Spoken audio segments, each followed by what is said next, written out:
Hola, es común que una buena parte de la población escuche el término flora microbiana o microbiota intestinal predominantemente. Es común también que relacionen diferentes trastornos digestivos con otras manifestaciones sistémicas, por ejemplo, obesidad, problemas inmunológicos o disfunciones de tipo cerebral.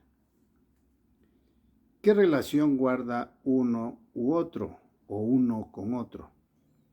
Pues a medida que se ha llegado a conocer cuál es la cantidad de microbios que forman la biota o la microbiota intestinal, se han dado cuenta que hay una multitud de bacterias que, que conviven en el organismo humano manteniendo una relación de equilibrio, de tal manera que realizan funciones que las células de nuestro cuerpo humano no lo pueden realizar. Ejemplo, sintetizar precursores de vitaminas como la vitamina K, la vitamina D o del complejo B, o formar ácidos grasos de pequeña cadena corta que hacen que tengan funciones de tipo metabólicas en otras partes del cuerpo, o la síntesis de mediadores químicos que funcionan como neurotransmisores cerebrales como la dopamina, la serotonina o el GABA. Son sustancias químicas que una buena parte se producen en el tubo digestivo por intermediación de la microbiota intestinal.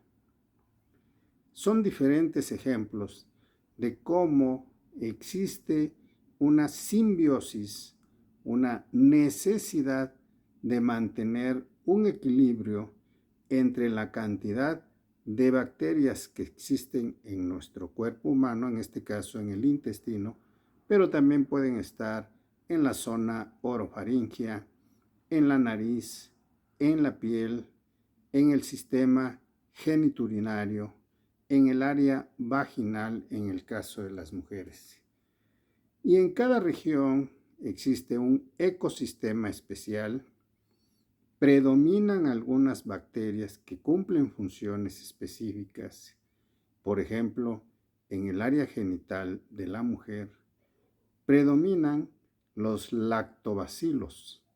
Estos lactobacilos, como su nombre lo indica, producen dentro de muchas otras cosas ácido láctico.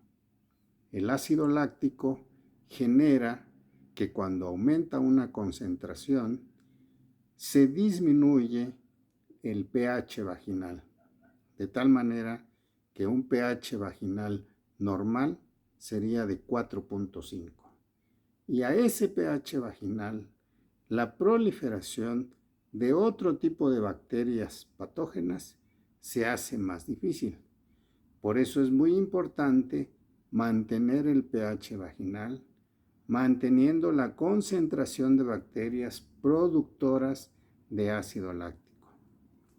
Así también, estas mismas bacterias o este grupo de bacterias que forman ese ecosistema vaginal de esa microbiota producen otra sustancia que nos defiende o defiende a las mujeres en su área genital, que es el agua oxigenada, o sea, el peróxido de hidrógeno.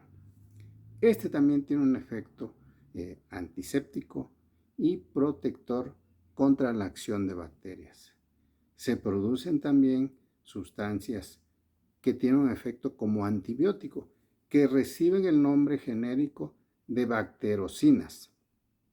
Estas sustancias también ayudan a mantener el equilibrio vaginal. Cuando por algunas circunstancias las pacientes ingieren antibióticos prescritos por un médico o autoprescritos por las pacientes, o se colocan antibióticos de manera local, ese equilibrio vaginal de esa microbiota se pierde y en algunos casos predominan otras bacterias y se presentan otros síntomas. Es común ver que alguien que usó antibióticos después tiene infecciones producidas por hongos. Los hongos con mucha frecuencia forman parte de la microbiota. Sin embargo, cuando se rompe el equilibrio, predominan sobre los otros y hace que los síntomas que presente la paciente sean muy molestos. En la mujer posmenopáusica, el epitelio vaginal, así como el epitelio endocervical, se modifica por la disminución en la producción de estrógenos. Estos estrógenos disminuidos hacen que las capas que forman parte del epitelio de la vagina se adelgacen. Y dentro de las muchas funciones que tiene este epitelio es la producción de una sustancia que es el glucógeno. Cuando el glucógeno disminuye, una consecuencia es porque las células encargadas de producir esta sustancia se encuentran muy adelgazadas o no existen. Y eso genera entonces que haya otro tipo de gérmenes que proliferen en mayor proporción. Es por eso que muchas pacientes refieren síntomas sugestivos de procesos infecciosos, cuando en realidad solamente tienen manifestaciones locales de atrofia epitelial por hipoestrogenismo. Por lo tanto, se recomienda administrar terapia de reemplazo hormonal local y de manera concomitante o secundaria usar bacterias que se administran de manera local o ingerida que reciben el nombre de probióticos. Estos probióticos buscan mantener el equilibrio del área genital para que las pacientes disminuyan sus molestias y sus síntomas. Lo mismo pasa en el tubo digestivo. Un grupo de pacientes tienen problemas y generan manifestaciones a nivel del tubo digestivo. Por ejemplo, el colon irritable. Este colon irritable casi siempre va asociado a una modificación en la flora bacteriana o en la microbiota intestinal.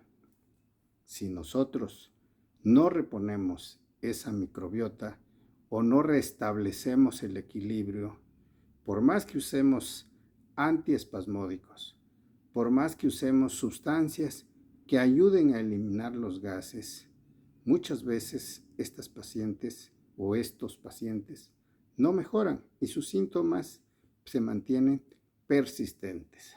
Por eso, lo recomendable es ayudar a restablecer esa microbiota intestinal para que de esa manera los síntomas de estos pacientes se mejoren o desaparezcan. Son diversos ejemplos que tienen que ver con mantener el equilibrio en la microbiota intestinal, pero tiene que ver con factores inmunológicos, tiene que ver con situaciones de obesidad o tiene que ver con problemas de ansiedad y depresión y otro tipo de trastornos neurológicos. Por lo tanto, la información que debemos de tener es que debemos de cuidar nuestra microbiota. Espero que esta información sea útil y nos vemos en el siguiente segmento. Hasta luego.